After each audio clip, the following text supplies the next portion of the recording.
Assalamualaikum warahmatullahi wabarakatuh. Saya Puan Suradi Suri, penulis buat pembedahan dari Hospital Pakar Anur, berkembang dengan Minggu Penyusuan Susu Ibu yang telah pun berlangsung bermula dari 1 Ogos 2022 hingga 7 Ogos 2022. Kami di Hospital Pakar Anur telah pun menjalankan beberapa aktiviti bagi menyokong penyusuan susu ibu.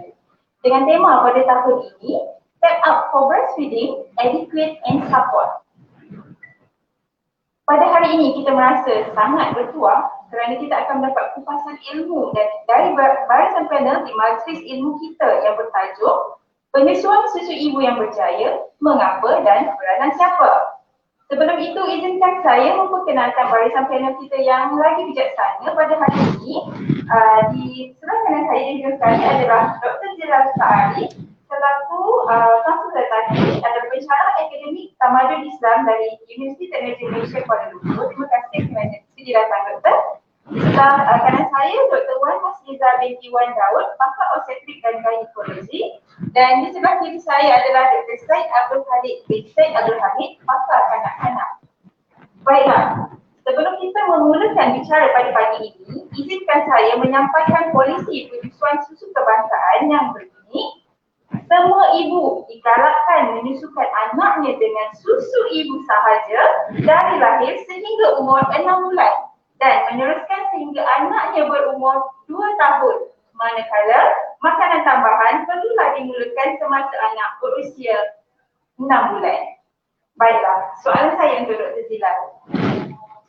Kita tahu ya, penyusuan susu ibu adalah satu perjalanan yang mencabar yang menuntut komitmen yang tinggi. Namun, banyak ganjaran dan pahala yang menanti. Apakah pandangan Islam tentang penyusuan susu ibu dan sejauh manakah ianya ditekankan? Apakah ganjaran dan kebaikan yang dijanjikan untuk ibu-ibu yang bersungguh-sungguh menyempurnakan penyusuan susu ibu? Silakan, Doktor. Terima kasih Sister Su.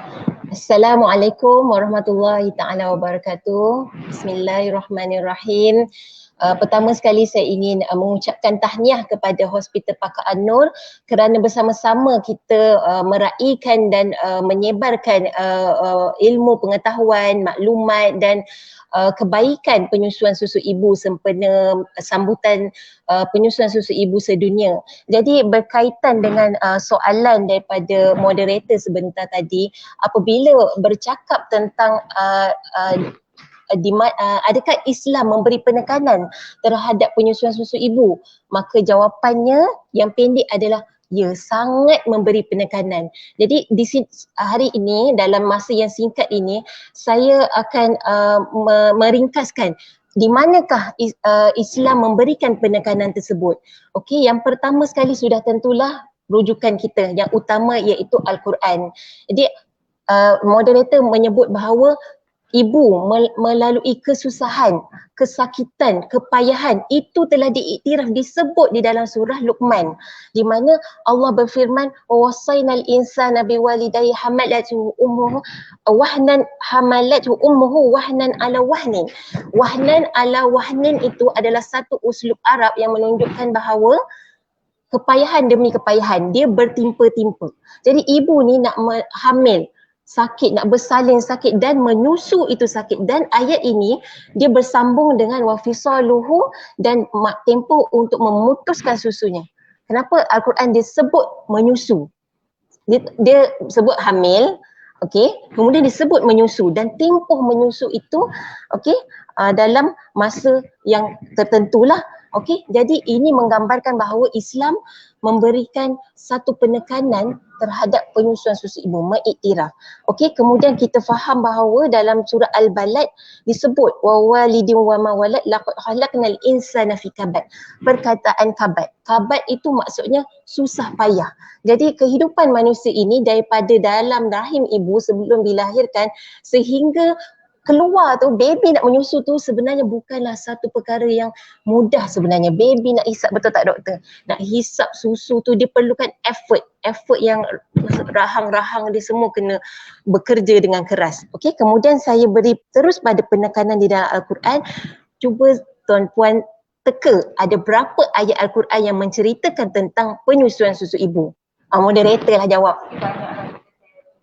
8. 8 itu Masya adalah Allah. banyak 8 adalah banyak dengan beberapa tema.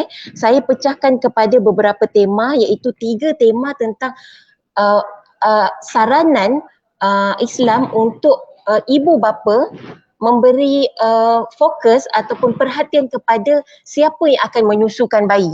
Sama ada ibu kandung ataupun sekiranya ibu kandung tidak boleh ataupun tidak mahu. Dalam konteks ayat ini tentang perceraian. Jadi mungkin ada ibu yang tidak mahu, enggan untuk menyusukan, maka dinyatakan bahawa dibenarkan memberikan wanita lain menyusukan sehingga tahap itu sekali. Ibu susuan. Jadi itu 3 ayat saya nyatakan di sini, nanti tuan-puan boleh cari dalam Al-Quran surah Al-Baqarah ayat 233, kemudian surah At-Talaq ayat 6, kemudian surah An-Nisa ayat 23 itu menjelaskan hurrimat alaikum ummahatukum, dan hingga akhir ayat tu dinyatakan diharamkan wanita ibu susu yang menyusukan kamu, diharamkan kamu berkahwin. Sehingga tahap itu Islam mengiktiraf kedudukan wanita yang menyusukan sehingga boleh menghubungkan silaturahim, sehingga menjadi seperti ibu kandung sendiri.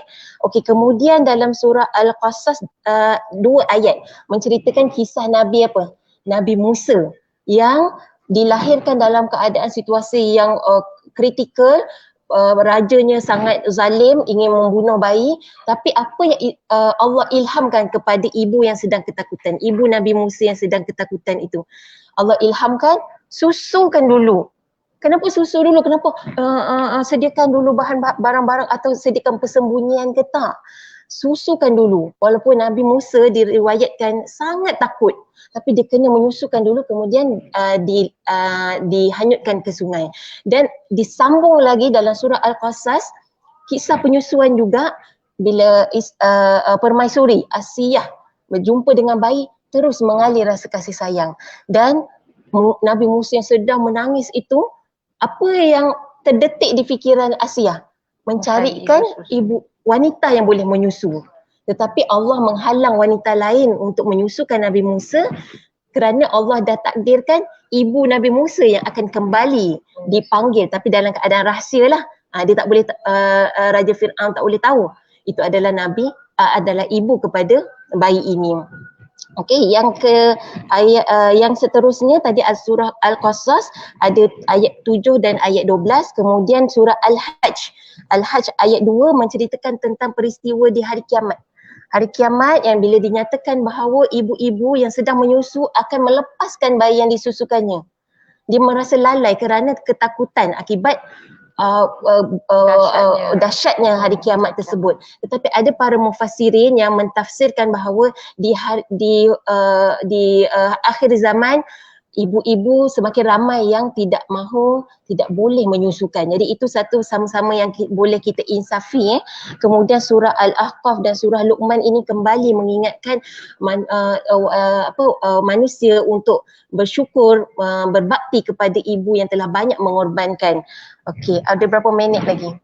Saya rasa maksudnya dalam Islam di dalam Al-Quran kita telah menyatakan banyak orang kata apa, bagaimana ibu-ibu ni memang digalakkan untuk menyusukan bayinya dengan susu ibu, walaupun kita tidak kata ini wajib, betul, tapi ini digalak. Jadi saya berharap ibu-ibu yang ingin menyusukan anak dengan susu ibu ataupun yang sedang menyusukan anak dengan susu ibu mendapat orang kata motivasi daripada apa yang diberitahu oleh doktor.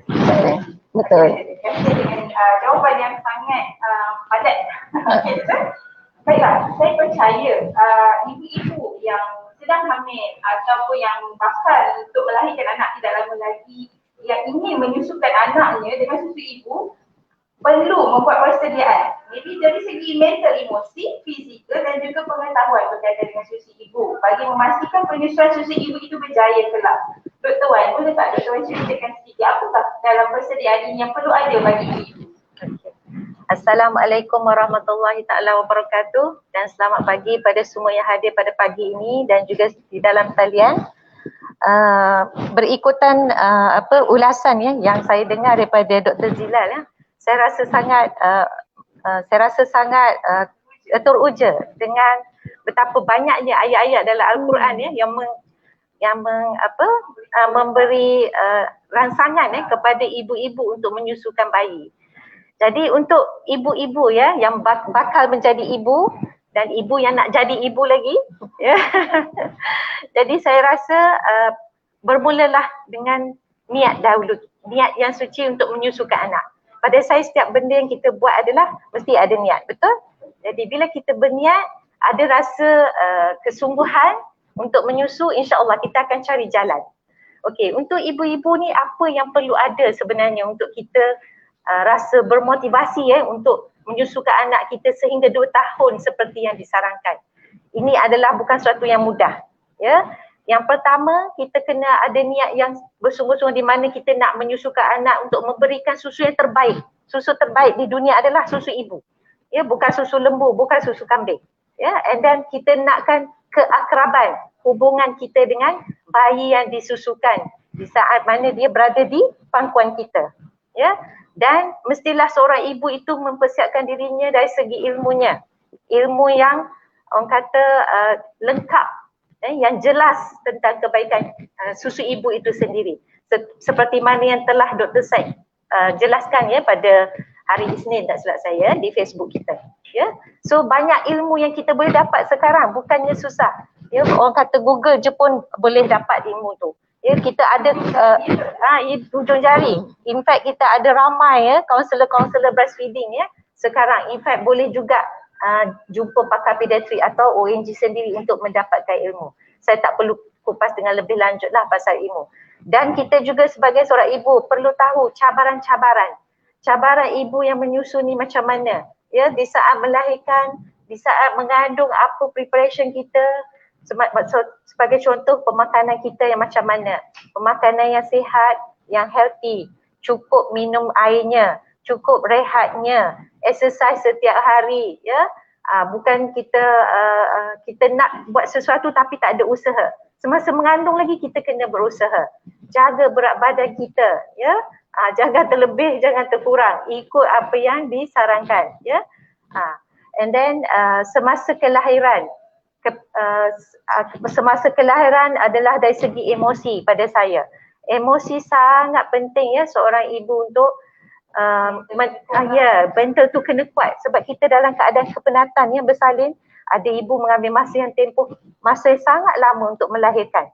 So di saat kepenatan ramai saya nampak yang rasa demotivated, ya saya penat doktor nak menyusukan anak. Sedangkan yang disarankan adalah immediately after birth tu kita menyusukan, the golden hour tu. Ya betul. So dan selain daripada ibu mempunyai mental yang kuat, adalah sokongan ayah, ya, dan sokongan hospital juga ya, seperti midwife ya yang berada di labor room, ya, dan perlu menunjukkan cara-cara yang betul, cara pelekapan baby yang betul, dan juga semangat ya untuk meneruskan penyusuan, dan perkhidmatan kaunselor di hospital untuk membantu ibu-ibu juga ya, untuk sekiranya ada masalah nipple ya, yang inverted ataupun yang luka ataupun sukar untuk menghasilkan susu ya, ini adalah sangat penting support daripada hospital juga. So saya rasa sangat detail apa yang Dr. Wan bagi tahu persediaan ibu-ibu ni untuk ibu-ibu meneruskan ataupun memulakan penyusuan. Ingat apa yang Dr. Wan kata tadi, nawai itu simpan, pasang niat. Kita dah tahu kita mengandung kan, kita simpan dalam hati, kita pasang niat pada diri kita yang aku nak bagi susu ibu pada anak aku apabila dia lahir nanti. So dengan apabila kita dah bersedia dari segi mental kita, dah ada pengetahuan tentang breastfeeding, kebaikan susu ibu pada ibu, kebaikan susu ibu kepada anak dan juga kepada keluarga. Jadi dengan itu kita akan rasa bermotivasi untuk terus meneruskan dan memulakan dan meneruskan penyusuan susu ibu. Okey, baiklah. Untuk Dr. Said, soalan untuk orang lelaki ya doktor. Sebagai seorang lelaki ataupun sebagai seorang suami doktor, bolehkah doktor ceritakan sedikit tentang peranan suami dan peranan keluarga dalam membantu ibu-ibu berjaya menyusukan anak dari lahir sehinggalah 2 tahun? Terima kasih atas soalan itu dan terima kasih kepada teman panel, Dr. Mas, Dr. Zula, Saya rasa ini satu soalan yang sangat-sangat menarik lah. Saya tengok orang jarang cerita berkaitan dengan peranan seorang bapa kan. Kita saya selalu mention lah sebab Allah sebut dalam Quran kan dalam surah Luqman bahwasanya insan hamalat ummu wahnan ala wahnin wa fisalun fi amain kan. Mengandung ni wahnan ala wahnin, susah dia susah. Dan cerai susu pun dalam masa 2 tahun. Susah tu saya selalu cakap kan, kalau mengandung ni dengan susu ni orang lelaki buat, manusia ni pupus sama lah. Sebab it doesn't make sense kan. Masa mengandung pun muntah, sakit, waktu salin tu sakit kan. Kadang-kadang ibu-ibu kan, lepas berlahir tu, taubat dalam tak nak mengandung lah. Tapi tahun lepas dia jumpa. So selalu macam tu. So, susah tu kadang, bapa-bapa kadang kita tak nampak susah tu kan. Kadang ada saya pernah jumpa ayah yang dia marah awal dia. Kenapa tak tegang betul, marah dia kan. Kadang bapa-bapa ada nama yang tak perasan peranan mereka sebenarnya penting. Dan saya nak reflect balik salah satu disebut doktor tadi yang disebut surah Al-Baqarah ayat 23. Mana Allah sebut peranan bapa tu sikit dalam situ dan saya akan elaborate berdasarkan dari segi medikal daripada apa yang Allah sebut dalam Quran. Allah sebut dalam surah Al-Baqarah tu ayat 233. Actually ayat ni dia ada banyak mention peranan-peranan yang lain selain peranan ibu. So too much focus on ibu untuk menyusu. Allah sebut wal walidatu yurdina auladahunna haulain kamilain. Baik ibu-ibu menyusukan anak-anak selama 2 tahun. 2 tahun cukup. Di mana arada ayutim maradha. Bagi mereka yang hendak komplitkan 2 tahun. Kalau tak mampu, kalau tak say komplitkan 2 tahun, pasti muskilah. Tak ada masalah kan?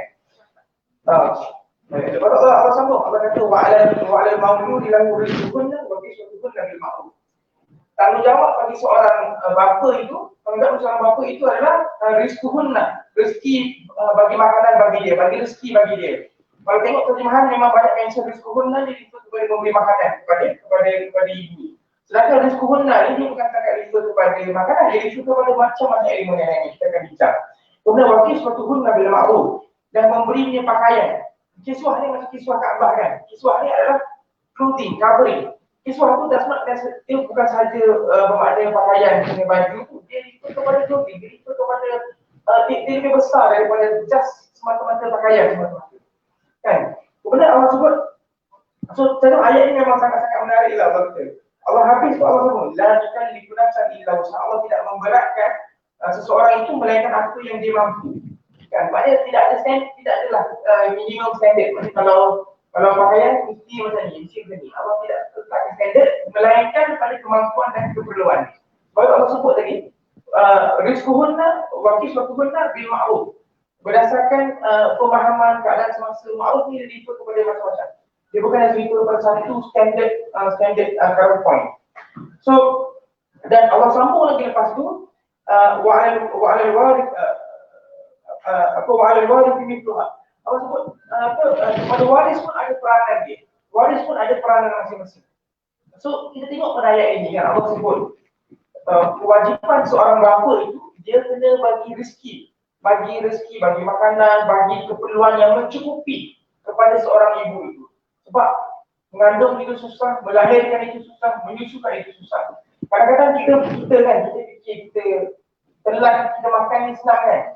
Bila lahir seingat kita ada tak kita ingat kita tak pernah tak boleh makan. Ada kan? Sebab kita dalam memori kita memang boleh makan.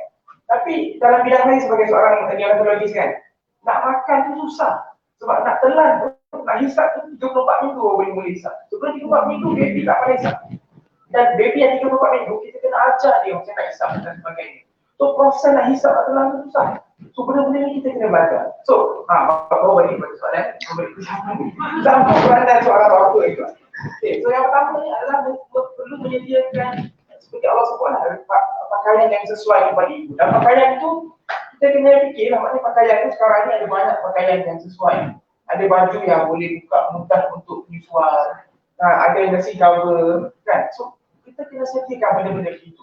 Janganlah tunggu isteri dia beli order online kat Shopee. Dia memang mudah kan. Suami bagi duit. Suami bagi duit kat dia. Busy sangat suaminya. Busy.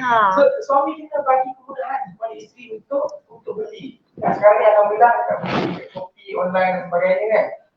Tapi suami kena tunjukkan peranan lah. Dia tak boleh lah dah beli yang ini, tapi tak boleh lah. Dia kena main peranan bantu isteri untuk beli pakaian yang sesuai, nursing cover, supaya kita nak ibu ni boleh menyusu pada bila masa di mana-mana sahaja tanpa ada sebarang halangan. Kan, kalau isteri kita bekerja, kadang-kadang suami-suami dia tak berapa fikir pasal isteri yang bekerja kan. So isteri yang bekerja yang menyusukan anak, obviously kita kalau boleh kita nak kadang-kadang itu menyusukan ibu. Walaupun tak boleh direct, kadang dia nak susu ibu. So macam mana kita nak bantu sebagai seorang suami, misalnya kita nak bantu supaya isteri kita masih boleh lagi menyusukan bayi, dan macam mana bayi kita tu boleh dapat khasiat daripada ibu. So satunya adalah pump. Suami kena usaha untuk adakan pump. So pump susu ni ada yang murah, ada yang manual yang pakai, ada yang very cheap murah je. Kan? So ada yang mahal. So kita tengok bila mahu, tengok pada keperluan isteri kita macam mana. Ada sekarang ni yang sambil driving kita jam kat KL ni kan. So sambil driving boleh pump, double pumping, hands free double pumping, ada MPT lagi kat situ. Macam-macam jenis sekarang ni. Kan? So benda tu cuma nak tanda je. Kan? So cara benda tu kena ada dan suami lah tanggungjawab kena sediakan. Tak boleh yang kata dah, isteri dah bekerja, isteri dah ada gaji, suami guna lah doktor, gaji saya nak pergi motor, nak apa-apa. Tak boleh itu. Suami kena mainkan peranan. Kan isteri dah lahirkan anak, kan suami kena mainkan peranan dia. Next adalah ada sebahagian kerja-kerja berkaitan penjagaan bayi ni, suami kena ambil tanggungjawab. Contohnya kan, dah isteri sibuk menyusukan anak. Baby lahir, saya tahu kadang-kadang first week of life especially kan. Baby siang begitu, malam dia bangun. Kan? So, suami kena mainkan peranan. Obviously suami tak boleh bagi susu lah sebab kita ni. Kan? Susu tak ada. Suami kena mainkan peranan. Apa contohnya peranan dia? Contohnya, basuh berak. Cuci. Cuci ni memang boleh letak set. Kita suami basuh berak. Kan? Itu di antara dia, sepatutnya. Dan kena prepare kan? Contohnya, kita najis bayi ni baru dia tak ada mandi kan. So suami ni lah prepare, ada plastik dia supaya tak adalah isteri pun stres dengan bau macam-macam tu. Tapi bau baby ni kadang dia ada satu ni tau. Kalau dia bau dia tak ada. Macam boleh dia terima. Bila anak dah besar tu terima lah. Dia special smell lah. Special smell lah. So suami kena mainkan peranan. Lagi apa lagi? Kena suami juga kena pastikan peranan untuk pastikan ibu dapat makanan khasiat. Sebab dia nak bagi susu, dia kena bagi susu ibu. Tadi saya kena lembab. Susu ibu ni dia bergantung pada apa yang mak makan. Mak makan makanan khasiat, dia dapat makanan khasiat. Kalau mak ni berpantang secara ekstrim, nasi kosong, ikan rebus satu. Tak boleh lagi. Tak boleh makan buah sebab kalau buah dia jadi tak boleh makan sayur sebab dia jadi kan. So suami kenalah memainkan peranan dia. So kena pastikan ibu yang baru lepas melahirkan tu ada zat dia, ada fiber dia, ada makanan khasiat dia. Next adalah penjagaan emosi. Penjagaan emosi ni penting sebenarnya sebab dia tadi pun Dr. Mas ada sebut penjagaan emosi. Sebab dia kalau kita reflect pada penyusuan ni, susu ibu ni bila ada rangsangan, breast akan bagi signal pada otak. Otak akan keluarkan dua hormon. Satu hormon apa? Oksitosin. Oksitosin ni yang pegang susu keluar. Ini saya buat ringkas Satu lagi hormon nama prolaktin. So prolaktin ni yang setiap preparekan breast untuk menyusukan anak. Banyak prolaktin, banyak susu. Kurang prolaktin, kurang susu. Isunya, oksitosin dan prolaktin ni dua hormon yang dikeluarkan oleh otak kita. Dan otak kita ni, dia dua hormon ni, dia berlawan dengan hormon stress hormon. So bila mak ni stres, oksitosin, prolaktin mesti akan kurang. So sebab itu kita kena bantu isteri kita happy sikit. Kenalah buat apa-apa benda yang sesuai. Kita bantu isteri happy. Kecil-kecil belakang, kita baru dia, sekali-sekali hantar dia pergi buat apa, pada lain saya buat Massage. Kita buat lah. Kita kenalah spend sikit insyaAllah. Biasa tak ada masalah kan. Mungkin lakukan kita rumah pun nak sakit lah. InsyaAllah tidak berat kan. Bayangkan kita mampu. Kalau semua orang duk hantar dekat nasi room, kita tak mampu. Dan kita buat cara tak mampu. Kita buat cara level kita. Level pada yang kita mampu. Next lagi, kalau ayat tadi last kali dia sebut ayat yang sama 2, 3 tu Allah ada mention pasal kalau isteri tu, kalau ibu tu nak ceraikan susu, nak ceraikan suami, ceraikan susu apa? Kisoluhu tu dia refer kepada cerai susu, weaning, putus susu. So dia refer pada tu. Dan kalau nak awak sebut kalau nak cerai susu awak ada masalah. So kalau ibu yang memang plan nak, sebab saya ada jumpa juga ibu-ibu yang dia memang plan daripada awal dia tak nak susu ibu. Sebab apa, dia punya assumption ni kalau dia susu ibu nanti body dia tak cantik. Kan dia brand dia tak cantik something atau husband tak suka. Ni pun satu lagi husband ni laki-laki yang ada walaupun dari ramai kita kena bagi support kat isteri kita. Sebab memang ada suami kata kalau isteri masih menyusu dia tak nak sama dengan isteri. Tak boleh lah macam tu. Kan? Kita tidak menggalakkan baik kita dapat makanan berhasiat. So kita kena push kata okay, walaupun menyusu kan body masih cantik. Dan kita tahu fakta dia ibu yang menyusu dia lebih cepat regain dia punya pre-pregnancy punya weight. So benda tu kita kena galakkan. Suami kita bagi tahu isteri, you still sexy even though you're breastfeeding. Ini kalau ada suami macam Dr. Syed ni, wah.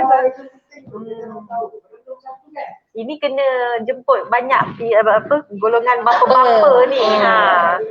Kan?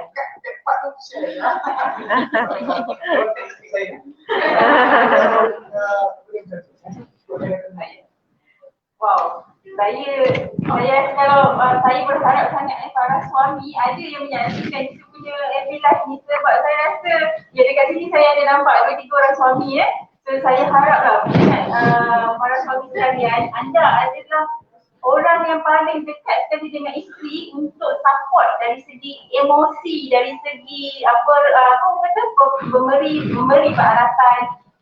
Ingat kalau kita tengok susu formula dekat pasaran dengan masalah ekonomi sekarang ni, dengan susu ibu ianya dapat membantu ekonomi keluarga, menjimatkan dan ever ready, sentiasa boleh pergi di mana-mana saja boleh bagi susu ibu. Okey? Baiklah, terima kasih Dr. Syed dengan ulasan yang sangat mantap dan berlebar itu. Baiklah, saya nak pergi semula kepada Dr. Zilal. Adakah dalam Islam, Doktor, ibu sahaja yang berperanan untuk memastikan penyusuan yang sempurna? Bagaimana pula Islam menekankan peranan suami? Tadi Dr. Syed dah beritahu dari segi peranan dari segi doktor punya perspektif. Sekarang dalam Islam pula, bagaimana peranan suami dan orang sekeliling dalam penyusuan itu? Okey, saya teruja sebab kita ada panelis mewakili kaum bapa dan dia punya penjelasan tu memang dia menunjukkan doktor memang seorang penyokong yang kuat. Support breastfeeding, dia tahu peralatan apa yang terkini tu tahu. Sebab ada yang boleh sambil driving, itu adalah satu contoh boleh bagi anugerah ikon bapa yang menyokong susu ibu dan saya juga rasa lega lah sebab Hospital An-Nur ada pakar kanak-kanak yang arif, boleh membaca, boleh menghuraikan ayat Al-Quran ni. Sebab jawapan saya sama, hampir sama. Memang biasa kita baca ayat depan, betul tak doktor? Ibu-ibu hamil, penat, lelah, tapi ayat yang selepas tu tak baca. Sedangkan bapa, tanggungjawab dia lebih berat daripada, walaupun dia tak merasa berat itu. Bagi seorang bapa yang beriman, yang mempercayai perintah, mentaati perintah Allah, dia akan menghayati ayat ini bukan sekadar untuk ibu-ibu yang hamil dan menyusukan saja. Kerana beban di atas dia tu, tanggungjawab di atas dia tu untuk menyediakan makanan, pakaian, persekitaran, sokongan emosi dan sebagainya. Itu adalah satu tanggungjawab yang perlu dilaksanakan. Cuma saya sambung ayat Al-Baqarah 233 ni, ayat yang panjang. Kita pergi pada ayat yang akhir adalah apa yang Al-Quran sebut, wattaqullah wa'lamu annallaha bima ta'maluna basir. Wattaqullah. Bagaimana ayat tentang penyusuan ini digandingkan dengan ayat supaya kamu bertakwa kepada Allah. Ini melambangkan bahawa dalam proses penyusuan itu akhirnya akan mencapai takwa. Meremang tak beroma. Apa maksud takwa? Takwa ni kita beriman, bersungguh, bertakwa kepada Allah. Kita berhati-hati. Kita takut tergelincir pada perkara-perkara yang kita lalai, kita lupa akan tanggungjawab sebagai ibu. Kalau kita enggan menyusu tanpa sebab yang munasabah, sekadar kerana untuk kecantikan, ataupun suami. Saya memang pernah dengar suami yang melarang isteri dia menyusu sebab tak suka. Nanti semasa bersama akan ada keluar susu. Sebenarnya benda tu boleh manage. Bukan dengan cara penyelesaian, you berhenti susu. dan ibu tu sendiri mengadu pada saya anak dia yang besar-besar tu semua tak menyusu sebab tu, tapi anak dia yang hujung dia kata tak kira apa berlaku dia nak menyusukan sebab dia nak beri nutrisi dan khasiat susu ibu kepada bayi disebabkan kita punya awareness macam ni jugalah kita terima kasih kepada semua kita punya pejuang-pejuang dan penyokong penyusuan susu ibu. Jadi berbalik pada ayat tu, wattaqullah wa'lamu annallaha bima ta'maluna basir. Okey, Allah itu sentiasa melihat akan apa yang kamu lakukan. Jadi ibu-ibu sebagai motivasi dan juga bapa-bapa, memang kita akan melalui penat lelah. Okey, nak sampai 6 bulan tu eksklusif. Oi, dia punya cabaran dia kan, yang nenek kata bagi je lah susu, bagi je lah air zam-zam, bagi je lah madu. Jiran-jiran semua risaukan anak kita tu tak cukup susu. Sebab dia kata bayi yang menyusu ni asyik menangis, cepat lapar. Sedangkan itulah khasiat susu ibu, dia mudah diserap, dicernakan. Jadi dia lebih gentle pada usus bayi. Jadi apa manfaat dia yang manusia tidak tahu, sedangkan Allah lebih mengetahui, iaitu supaya ibu dan bayi ini dan bapa juga akan saling bonding.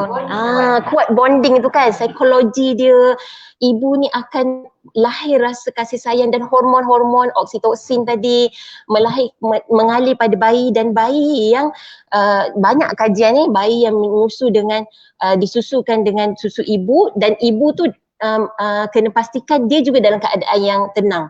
Sekiranya ibu menyusu dalam keadaan stres, marah, tidak ikhlas, sebenarnya bayi dia akan terbentuk juga karakter-karakter tersebut. Ini ada yang dinyatakan dalam kajian-kajian sejak purba lagi, bagaimana karakter wanita yang menyusukan itu mempengaruhi bayi, di samping makanan lah. Okey, kemudian apa lagi tentang takwa? Tentang takwa itu bahawa walaupun ayat ini menceritakan tentang perceraian, okey, sedangkan apabila bercerai pun Allah memberi keutamaan ataupun fokus kepada kebajikan anak. Okey, kebajikan anak ni jangan diabaikan. Perceraian kita tahu nanti isu hadanahnya dan sebagainya. Penyusuan ini sehingga dibenarkan wanita lain, ibu susuan kemudian okey, jadi dari situ kita faham bahawa di samping suami saya nak sentuh sikitlah sebab kita dah faham suami sangat berperanan. Saya kira wanita sekarang banyak bergiat dalam profession. Okey, ramai yang bekerja. Okey, jadi untuk menjayakan penyusuan ini adalah di tempat kerja. Bagaimana satu institusi ataupun organisasi itu sekiranya dia memberi penekanan, memberi galakan kepada ibu yang menyusu, memberi ruang masa, okey, maka ibu akan kadar kejayaan menyusu akan lebih meningkat. Okay, antara support tu adalah dari segi majikan, terutama sekali majikan. Kemudian facility, ada tak ruang untuk menyusu, bilik menyusu, dan ada tak peralatan, contohnya kena ada, kita ada dalam bilik menyusu ada beberapa syarat, kena ada fridge-nya, kena ada breast pump mungkin boleh disediakan, kena ada kerusi yang selesa, kena ada tempat yang tertutup, ada sink. Kami di Johor Bahru, di Johor ada inisiatif Mama Friendly. Di situ diwujudkan bilik Mama Friendly yang diletakkan di jabatan-jabatan. Jadi itu adalah salah satu sokongan yang boleh diberikan oleh pihak organisasi. Kemudiannya perkara yang ketiga dari segi sokongan adalah bantuan laktasi. Saya kira sekarang ini bantuan laktasi ni kita boleh tawarkan sama macam servis mobile home to home yang lain. Kita boleh sediakan, maksudnya kaunselor laktasi boleh datang ke rumah untuk memberi panduan yang one to one lah. Sebab kan doktor kan, bila ibu yang menyusu ni, bila dia dah buntu dalam keadaan sakit, payudaranya dah bengkak, dah luka, dia dah tak boleh fikir dah nak buat apa, dan end up akhirnya berilah susu formula kan, lebih senang, dia kata lebih senang. Tetapi saya kira dengan adanya bantuan laktasi dari rumah ke rumah ataupun boleh pergi ke fasiliti kesihatan, dia boleh meningkatkan lagi. Dalam kajian kami di UTM, bantuan-bantuan seperti ini, awareness, boleh meningkatkan lagi kadar penyusuan susu ibu. Jadi saya kira untuk membesar kita sebutkan to raise a child it takes a village samalah dengan penyusuan. Walaupun penyusuan ni sebenarnya bukanlah satu yang popular, betul tak doktor? Di sebahagian pihak menganggapnya perkara yang menyusu je 2 tahun kan, tapi 2 tahun yang pertama itu adalah golden, kita panggil masa yang sangat emas, yang kalau kita terlepas, tanyalah pada ibu-ibu yang mana yang dia ada pengalaman terlepas, dia akan rasa ada sayur sikit anak-anak dia. Ada sebahagian anak yang tak dapat menyusu, tapi dia ada, bila ada keazaman niat tu, kita terus move on. Kita jangan fikir yang dah lepas, tapi yang akan datang kita kena timba ilmu. Sebab pada pandangan saya kita memang kebanyakan masyarakat anggap penyusuan tu akan berlaku dengan semula jadi. Macam kelahiran. Sedangkan kelahiran sekarang pun ada macam-macam kelas kan doktor kan. Ada kelas itulah besar nafas lah apa saya baru tahu. Tapi penyusuan pun sama, belajarlah dari awal. Jangan anggap kita dah ada 5 orang anak nanti bolehlah tak. Dia cabaran dia berbeza-beza. Jadi saya fikir untuk menjayakan penyusuan, satu ibu tu sendiri dia ada keazaman, kemudian mesti disokong oleh semua pihak di sekitar dia. Itu saja dari saya. Betul bukan saja ibu saja berperanan, malah suami, keluarga dan juga masyarakat sekeliling sama-sama membantu, terutama dari segi emosi. Sebab ibu-ibu ni kalau terganggu je emosi dia, akan kuranglah penghasilan. Sebab macam dia nak menyusukan anak dia, betul tak? Sebab emosi dah terganggu, anak pun asyik menangis, so tak ada orang nak support dia. So dengan cara yang paling mudah, dia akan bertukar kepada susu formula. Terima kasih Dr. Zila atas penerangan yang sangat hebat. Baiklah Dr. Wan, tadi kita dah dengar peranan suami dari segi daripada Dr. Syed dan juga dari segi Islam, bagaimana suami itu perlu juga menyokong isteri. Apakah peranan hospital Dr. Wan? Ataupun perlukah kumpulan sokongan bagi membantu ibu-ibu dan keluarga selepas ibu tersebut melahirkan anak? Maksudnya lepas dia discharge, lepas dia habis salin, discharge balik ke rumah, bagaimana kita dapat membantu ibu? Saya rasa soalan ini sebenarnya telah banyak dijawab oleh Dr. Zilal pasal peranan masyarakat, ada kumpulan sokongan ataupun kita kata sekarang mobile service lah untuk support group. Dan of course yang paling important backbone lah juga seorang bapa. Itu yang telah diulas panjang lebar oleh Dr. Syed sekejap tadi. So saya rasa saya hanya fokus persekitaran sewaktu ibu datang ke hospital, sewaktu antenatal check up dia. Alright, peranan konsultan ONG lah seperti saya ni sangat penting juga untuk menggalakkan ibu-ibu. Seperti yang saya dah cakap tadi lah, ibu-ibu sendiri mesti ada keinginan yang kuat, ada niat yang betul.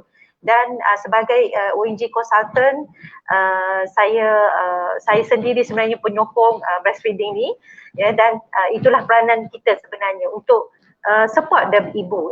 Cuba mungkin bila di klinik tu kadang-kadang kita terlalu fokus pada masalah ibu mengandung kan, masalah darah tingginya, darah rendahnya, apa semua. Kadang-kadang kita terlupa nak bertanya, okey adakah macam mana awak punya preparation untuk nak breastfeeding. Kadang-kadang saya sendiri pun terlupa nak tanya soalan tu. Ada tak awak rasa nak breastfeeding tak baby ni? Kan. Saya rasa mungkin saya pun antara lah doktor yang terlupa tu lah. Jadi peranan saya mungkin selepas ini insyaAllah kita jadikan satu amalan. Setiap ibu-ibu yang datang ke klinik, kita encourage dia. Kita bagi sokongan. Kalau ada pendapat-pendapat di mana, nanti adakah payudara saya berubah doktor selepas saya menyusukan anak? Of course ada perubahan. Dia takkan nak kata tak ada perubahan langsung. Tapi fikirkan, dia punya kebaikan yang lebih banyak lagi. Dan of course kita kata, macam doktor saya kata, you still sexy badan you cepat slim.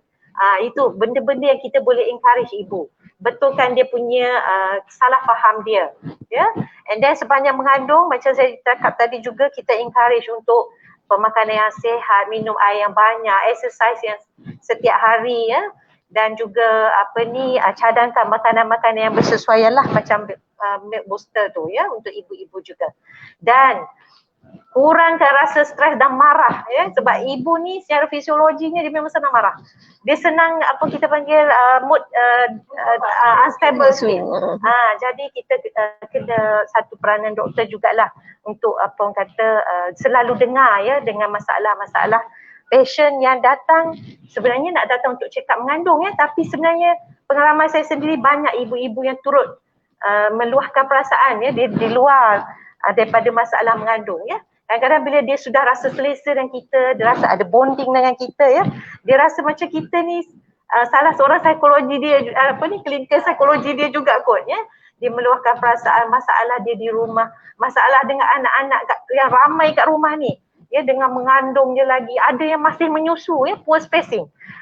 Jadi adakah nak meneruskan penyusuannya? Jadi itu sangat pentinglah tugas seorang ONG consultant juga untuk membantu ya dari segi psikologi ibu dan emosi, untuk turut membantu menyediakan diri ibu dan emosi ibu towards kebejayaan menyusu badan.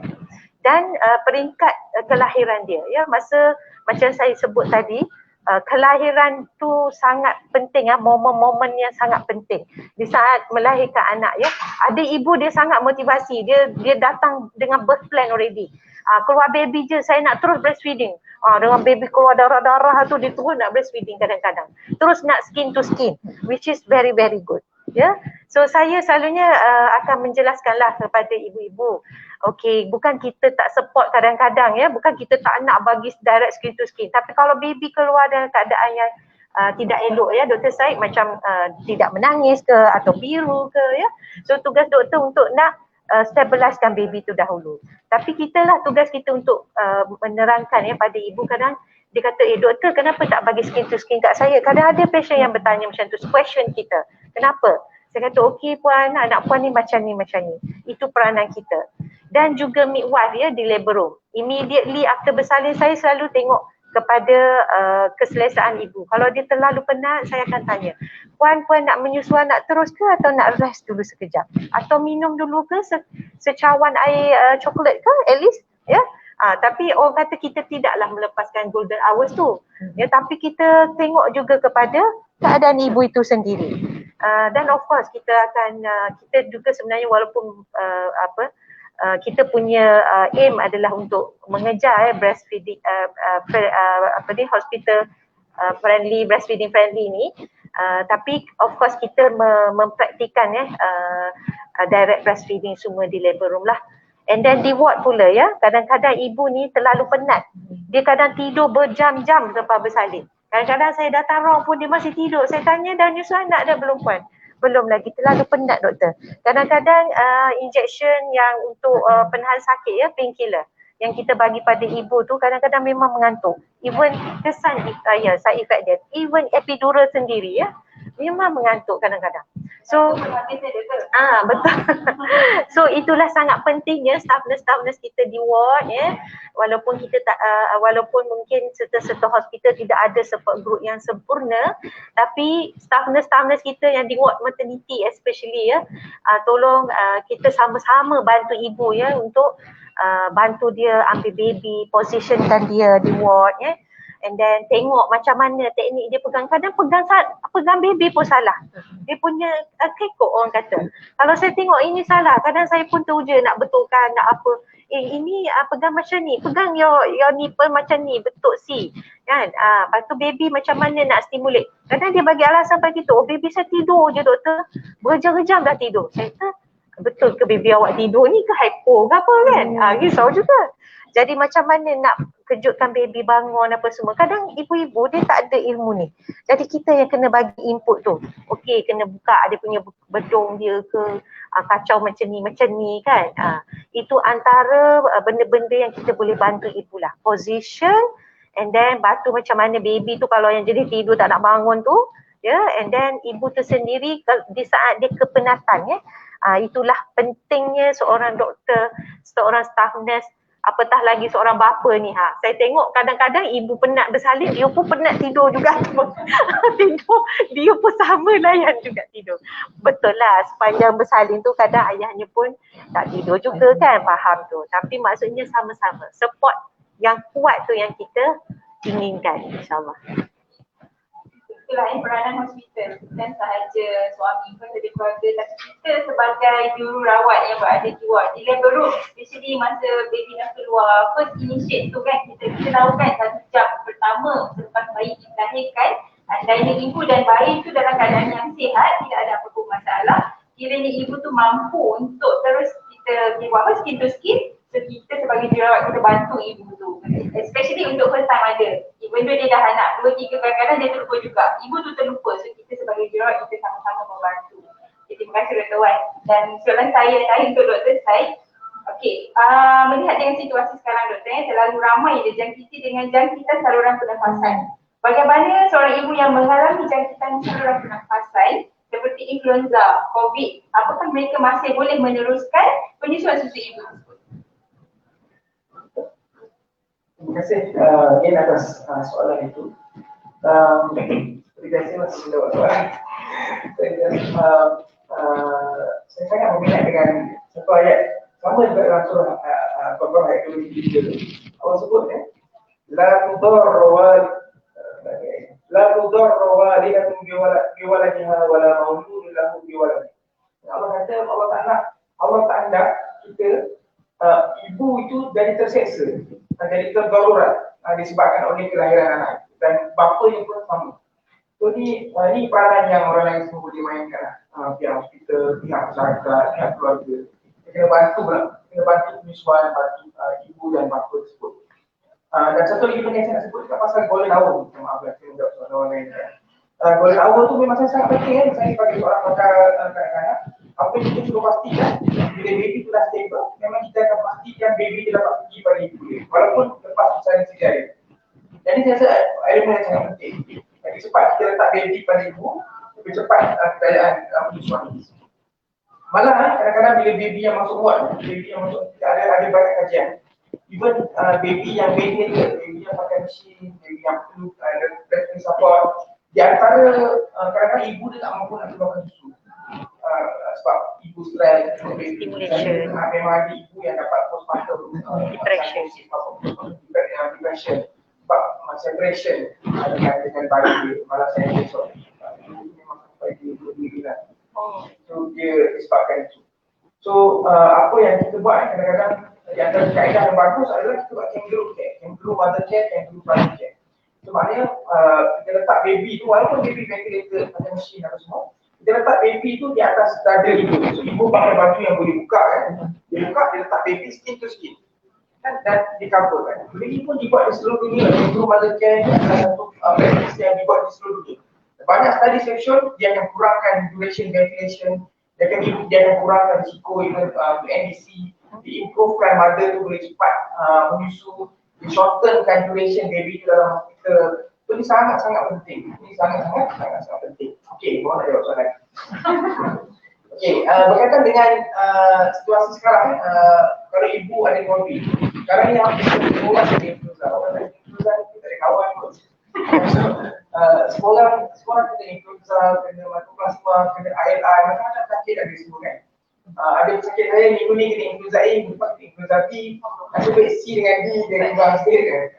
So sekarang satu-satu kita kena kan. So boleh tak menyusu? So jawapan ni sebenarnya boleh. Cuma begini, yang pertamanya penyakit seperti COVID kan, dia tidak merebak melalui susu. Tapi bolehkah ia merebak melalui penyusuan? Boleh. Kalau mak tengah menyusu, mak boleh bantu kan ada. Bantu kan ada. Dapat kan? So apa yang mak boleh buat kalau mak tak sihat? Yang pertama tu mak kena sebelum menyusu tu basuh tangan, pakai mask. Kalau mak sedang batuk, pakai mask. Kalau tengah menyusu, mak tak batuk. Janganlah batuk tangan ke anak dia. Dia banyak tempat yang boleh pandang kan. Dengan depan muka dia. Dia dapat kan. So dan penyakit seperti influenza, even COVID kan, dia lebih teruk kalau dapat pada kanak-kanak yang kurang umur 6 bulan. Sebab itu kita tak nak kanak-kanak yang umur kurang 6 bulan ni dapat penyakit influenza dan COVID. COVID generally budak-budak dapat okey. Manakala pesakit saya kalau diorang kena COVID, budak-budak ni kena COVID dia okey je. Lepas habis COVID dia tak COVID.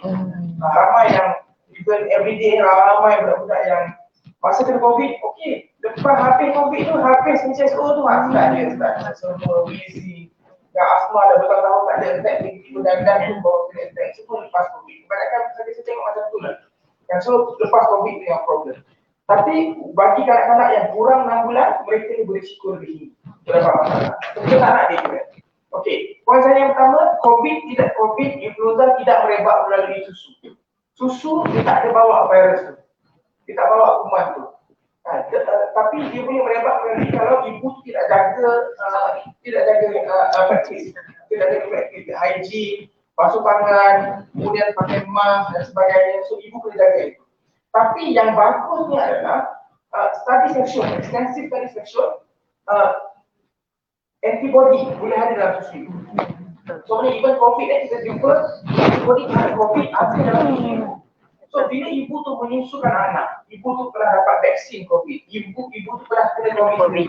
So ibu tu ada antibody. Dan kita tahu dalam susu ibu ni ada beberapa elemen yang boleh bantu untuk lawan dari kuman. Yang pertama ni white blood cell. So ada darah putih dalam susu ibu tu. Darah putih tu boleh bantu study section. Bila baby tak sihat, bila ibu tak sihat, konten susu ibu tu akan lebih tinggi dengan darah putih. Nombor satu. Nombor dua, konten susu ibu juga akan lebih tinggi dengan secretory IgA, immunoglobulin A. So IgA ni adalah di antara antibody yang boleh bantu baby itu untuk lawan dari kuman. So sangat penting kalau terutama dalam situasi pandemik ni untuk ibu-ibu lebih bersemangat dan lebih fokus kepada susu ibu. Ada satu studi yang saya buat. Kita tengok masa musim pandemik ni rate of penyusuan susu ibu ni sedikit berkurang. So ada concern ibu kalau dia menyusu dia takut tak dapat susu, tak dapat apa? Dia takut baby tu dapat COVID. Dan kita punya polisi pun masa mula-mula COVID pertama tu kita memang separate kan. Ibu dengan baby, kalau ibu tu kena COVID kita separate kan. Sekarang pun kita separate kan lagi. Tapi kita galakkan untuk menyusu. Sangat sedikit hospital di Malaysia ni yang dia letak sekali ibu dengan baby. Boleh buat, saya sebelum ni pun boleh buat, tapi dia punya guideline itu sangat-sangat rigid, sangat-sangat sukar untuk buat. So bila dia separatekan ibu dengan baby, kadang-kadang penyusuan itu agak lambat terjadi. So my point is kadar penyusuan susu ibu masa musim pandemik ni berkurang. Tapi sepatutnya kita kena push untuk benda tu diperbaiki lah. Sebab kita tahu penyusuan susu ibu boleh bantu cegah baby daripada kena COVID. Penyusuan susu ibu juga boleh cegah baby daripada kena penyakit seperti influenza. So sebab itulah sekarang ni kan musim budak-budak semua kena influenza. Ubat paracetamol susah nak dapat, ubat kesemua susah nak dapat, ubat batuk susah nak dapat. Segala-galanya ubat untuk kadang-kadang semua susah nak dapat. Semua susah nak dapat. Memang banyak ada pesakit saya, ubat hospital kita tak ada. Dia minta dia beli kat farmasi. 9 farmasi dia cari. Farmasi ke-9 tu baru jumpa dah ada 2 je. Dia boleh dibenarkan beli 1 je. Right. So memang sukar. So saya tanya, macam mana nak buat itu doktor? Tak sudah-sudah, every week datang masuk ward, balik rumah 5 hari, tak sihat balik. Kan, so saya nak buat. Jadi antara benda yang saya selalu advise, yang pertama sekali adalah susu ibu. Susu ibu tu sangat penting.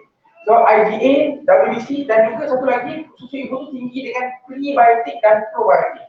So prebiotik ini adalah condition nutrisi yang menggalakkan pertumbuhan bakteria-bakteria baik seperti bifidobacteria, lactobacillus dan sebagainya. So bakteria-bakteria baik itu penting. So bakteria baik itu kita panggil probiotik. So prebiotik dan probiotik. So susu ibu adalah the optimum prebiotik dan probiotik. So semua susu formula ada beberapa lah susu formula untuk infants yang ada probiotik, tak banyak Emam Black, so ada beberapa. Tapi kebanyakannya dia hanya condition yang prebiotik. So prebiotik ni dia ada, kalau nak ikan dia akan kita ada GOS, FOS, semua ni yang prebiotik. Tapi susu ibu ni adalah the optimum prebiotik dan dia ada optimum probiotik juga. So study section prebiotik dengan probiotik ni is good untuk satu gut microbiome. So bila susu dalam usus baby tu ada microbiome yang bagus. So menyebabkan bakteria-bakteria yang jahat ni dia tak tumbuh dekat dalam usus dia. Dan ini improve, dia kurangkan risiko alergi, dia kurangkan risiko recurrent infection. So improvekan immune system. Kalau kita nak anak kita sihat, kurangkan risiko dan kita ada kuman dan pelbagai. Cara dia adalah dengan penyusuan susu itu. Kadang-kadang saya, baby saya yang saya jaga di NICU saya boleh cakap di antara antibiotik kan, itu antibiotik yang high end macam meloperidol dan semua. Kalau compare, susu ibu tu lebih penting daripada antibiotik untuk pencegahan dari So my point is, walaupun dalam keadaan macam mana, susu ibu tu jauh lebih penting. Hanya ada beberapa keadaan yang mana ibu tu tak boleh menyusu. HIV contohnya. Atau ibu yang kena chicken pox. Kalau ibu sebenarnya kena chicken pox, yang tu tak boleh. So sangat sedikit keadaan. Selain ini adalah kita sangat-sangat galakkan. Okey. Maksudnya kalau ibu-ibu ni kita kena jaga pernafasan kan, sebab sekarang ni memang ramai sangat bukan kanak-kanak, malah ibu yang mengandung juga imuniti sistem dia juga rendah, atau ibu yang sedang baru lepas lahirkan anak. So boleh sahaja meneruskan penyusuan dengan syarat yang doktor cakap tadi lah, cuci tangan sebelum, lepas tu make sure kita dah mandi bersih-bersih dan pakai mask lah. Yang masa nak batuk tu gunakan kita batuk yang betul. Okey. Alhamdulillah, kita sudah sampai ke penghujung rancangan. Sebelum kita mengakhiri, ada sesiapa yang ingin bertanyakan soalan pada panel kita? Saya nak tanya, kalau biasanya nak jadi mesti ada ambil kan. So saya kalau anak ini dia encourage ibu tu buat sesuatu dekat baby. Jadi ibu yang saya kan dapat semua baru susu. Lepas tu nurse lain tak cakap, awak kena susukan awak ni dapat dia banyak darah baru keluar kemudian semua. Tapi pada masa lain dia ada susu Itu ada berjumpa dengan beberapa pesakit macam ambil ibu yang macam kita anak dengan macam kalau jauh dan sebagainya, dia memberi susu ibu, tapi bila pergi ke klinik dia suruh bagi dengan susu. Saya rasa mungkin doktor saya boleh tolong jawabkan tak? Okey, soalan yang selalu kita dapat confusion. So poin yang pertama saya nak beritahu susu ibu tu sangat penting. Penyusuan susu ibu tu sangat penting. Tapi lebih penting daripada itu adalah baby tu mesti boleh dapat susu. Maknanya kalau untuk contohnya lah, kalau susu ibu tu memang tak ada, kan? Banyak faktor lah, ibu stres, semua orang marah. Awak ni apa ni, lahir anak susu tak ada. Kita marah. Lagi stres. So anak pandai, susu tak pandai. Kita boleh dengar. So kadang susu tu tak ada, kadang ibu tu ada, ibu tu posisi yang dia. Mungkin kita tak expect dapat susu dengan cepat, kan? So memang betul bagus kita fokus, kita stres pada penyusuan susu ibu. Tapi kalau baby tak ada susu, tak boleh lah kita kena pastikan baby tu boleh menyusu. Baby tu mesti dapat susu. Bila baby tak dapat susu, dia boleh dehydrated, dia kuning pun lebih tinggi. So dia ada balance kat situ. Ideally kita still nak promote penyusuan susu ibu. Tapi kalau memang tak ada susu, kadang-kadang kita terpaksa top up pun. Terpaksa top up. Semuanya strategi dia, okey. Soalan pertama yang saya nak bagi tahu adalah susu kambing tak ada manfaat. Orang Malaysia, orang Melayu sangat suka kambing. Bersama dia. Kan? Sikit-sikit nak kambing. Macam kambing ni answer to everything. So masalah ada kambing. Itulah. Dia stres kambing. Ada juga yang kata susu kambing tu mengurangkan jaundice. Sekali saya masih biasa dulu ada my colleague dia saya berarti compare. Dia bagi susu kambing tak ada benefit. There's no added benefit untuk bagi susu kambing untuk kurangkan jaundice. Mandi dengan baby tu dengan kunyit ada benefit untuk bagi. Dijemur kat matahari well. Chinese herb satu lagi. Chinese herb dia gerak baby dengan Chinese herb kan. Tak ada benefit, malah boleh ada risiko juga sebab kadang dia boleh absorb dalam badan dia dan boleh tu boleh kat pada dia punya hati dan boleh jadi rosak hati. Hati ni organ yang tak ada replacement. Buat pinggang rosak kita mungkin boleh buat dialisis, baby tak ada buat dialisis lah. Kan? Tapi hati adalah organ yang tak boleh replace. Bila rosak hati dan tak boleh buat apa, kita bagi hasil yang mama ya. So tak banyak benda yang kita boleh buat. Tak banyak benda yang kita boleh buat. So jangan buat benda-benda yang itulah. Okay, so macam mana kita pastikan protein baby? Yang pertama adalah penyusuan susu ibu, kena bergerak dan kalau tak ada susu boleh top up. Ideally top up pun dengan susu perahan lah. Top up pun dengan susu perahan. Cuma saya nampak kadang-kadang ibu-ibu ni, dia kata masalah dia lah. Strategi dia tak betul. Dia kata macam sebenarnya dah bagi susu kat baby tak? Dah, berkali. Dia 3 kali semalam. Semalam bagi susu 3 kali. Obviously lah susu tak ada. Kan? Ada pegang susu. Doktor saya pegang susu kat rumah. Saya pegang. Semua saya pegang. Tapi susu tak keluar. Berapa kali? 2 kali semalam. Memanglah susu tak keluar kan? Sebab teknik tak betul. Sebab baby ni susu 8 ke 12 kali sehari. Kan? So kalau you pegang 2 kali sehari, obviously dia susu tak ada. Kan? Sebab again, susu ni Allah buat dia supply and demand. Bila ada demand, baru ada supply. Sebab Allah tak nak jadikan breast jadi enggot, sakit, jadi mustahil dan sebagainya. So bila ada rangsangan, ada hisapan daripada bayi, kan, akan bagi breast bagi signal pada otak. Otak tu akan dua hormon tadi, oksitosin. Oksitosin ni dia pump susu keluar. Rahim jadi kecil, so cepat sikit Nokia dia settle, dia kulit dia tegang, sedih-sedih kan. Lepas tu itu efek yang betul. Itu. Lepas tu kalau nak kulit tegang tu kan, bagi oksitosin. Lepas tu satu lagi prolaktin. So prolaktin ni dia preparekan breast untuk penyusuan akan datang. So kalau breast hanya dapat prolaktin tu 3 kali sehari je, obviously breast kata, oh banyak ni kita kena kurangkan. Sedangkan kita nak prolaktin tu kita banyak. So kena ada teknik-teknik dia buat power pumping dan sebagainya. Saya selalu advise dia pegang, dia bagi baby susu, kemudian you sure memang confirm susu tak ada, you tahu dah for sure memang tak ada susu langsung, pegang je. Ya, sebab walaupun susu tak keluar, tapi for the first few days ni kita nak prolaktin tu. Lagi banyak prolaktin baru banyak susu. So saya rasa advance tu yang sangat-sangat penting. Sebab ada orang masih lagi biasa, sebab kita makan 3 hari sehari. So dia ingat baby yang makan cukup. Itu satu benda yang saya rasa kita kena perbaiki. Saya harap dapat menjawab kepada persoalan itu dengan frequent breastfeeding ataupun breastfeeding on demand. Okay. So ada lagi soalan yang lain? Saya pendapat doktor mengenai milk bank. Milk bank. Okay. Mungkin dekat Malaysia dah ada ke milk bank? So Doktor Masai. Doktor saya pernah bercerita pasal milk bank ni kan. Dengan lebih ringkas. Saya jawab secara ringkas lah. Sebab saya ada pengalaman berjuangkan bank ni dengan even dengan pihak bukti. Sebab dia pernah buat perempuan yang didulukan. So dia ada mention berkaitan dengan dalam fatwa yang sama, muzakarah fatwa kebangsaan, dia mention bahawa perkongsian susu ni, penerimaan susu ni adalah satu benda yang digalakkan, dibenarkan dan digalakkan.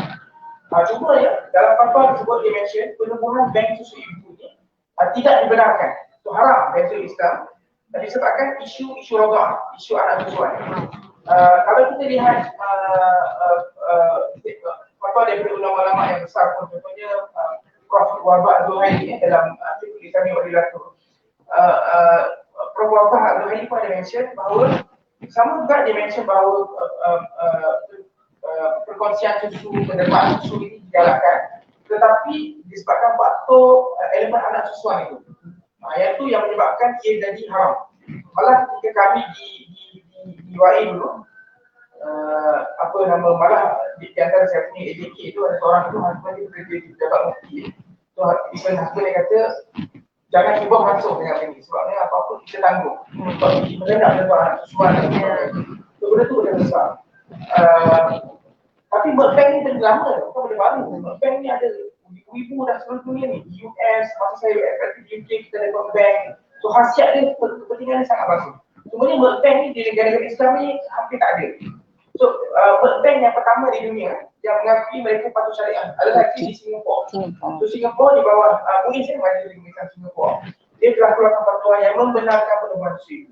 Cuma saya tidak berapa agree dengan saya tak berapa agree dengan bukti kan. Tapi dia ada beberapa pandangan diskusi yang saya buat slide itu. Tapi dia mention pasal ada percampuran yang susu yang didermakan. So bila diberi pada bayi, kita satu dia fatwa dia membenarkan itu atas beberapa sebab. Yang pertama sebab darurat. La darar wala dirar. Kita tak patutnya memberikan mudarat kepada orang kan. Dan darurat tubihul mahdzur. Maknanya dengan keadaan darurat, benda yang haram pun boleh jadi dibenarkan. So itu kaedah yang diguna pakai lah. So jika bayi yang pramatang ni ada darurat ni. Maknanya baby pramatang risiko NEC. NEC boleh bawa kepada kematian. So, sebab itu dia kata dia dibenarkan.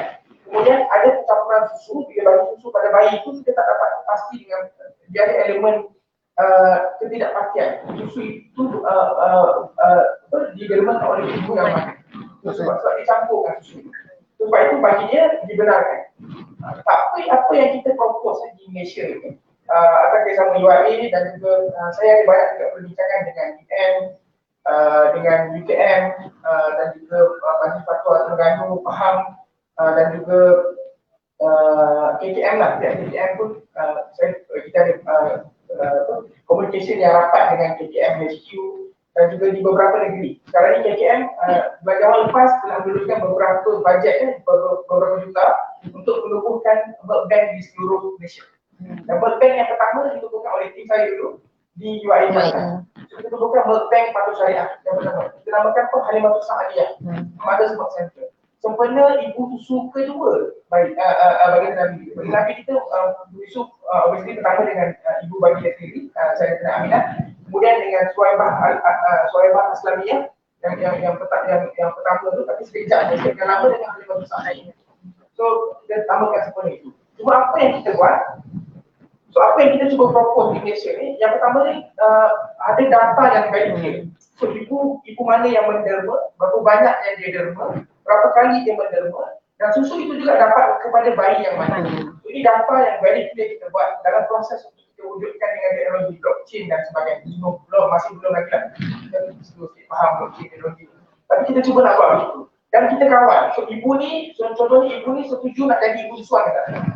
Kalau ibu ni setuju jadi ibu susuan, so ibu susuan tu, rodoah tu terbentuk apa kita menyusu dalam badan sapi 5 kali penyusuan kenyang. 5 kali penyusuan kenyang. Ada mazhab yang ambil 3 kali, ada mazhab yang ambil sekali pun dia susuan. Ada mazhab yang mengambil pandangan susu direct saja dapat dia susuan. Kalau tak direct dia tak ada. So banyak pandangan. Kita imagine pandangan Syafi'i iaitu 5 kali penyusuan kenyang tanpa mengira apa kaedah penyusuan kenyang. So itu yang kita guna pakai. So kita very clear, ibu yang setuju nak jadi ibu susuan, kita jadikan dia ibu susuan, tapi tak lebih, kita tak boleh lah apa yang sangat susuan dia. Tapi susah. Maksudnya seorang bayi tu hanya seorang ibu Maksimum susuan. 3. Maksimum 3. So kalau yang bayi yang keluarga tak setuju jadi anak susuan, atau ibu yang tak setuju jadi ibu susuan, so kita akan limitkan lah, maknanya sampai 3 kali kita kena tukar ibu yang lain. So maknanya kalau baby menyusu 8 kali sehari, kalau dia tak setuju jadi anak susuan, so setiap hari itu kena ada 3 ibu susuan yang berbeza. So ini di antara elemen yang kita buat. Boleh ni diskusi panjang kan, saya masa-masa selalu untuk diskusi dengan pihak mufti Pahang sendiri dan juga mufti Negeri Terengganu. So akhirnya pada hujung 2020 bermula dengan Majlis Fatwa Negeri Terengganu telah pun membenarkan penubuhan bank susu ibu di Terengganu. Tapi mereka belum ada fasiliti. Kita baru dalam proses diskusi.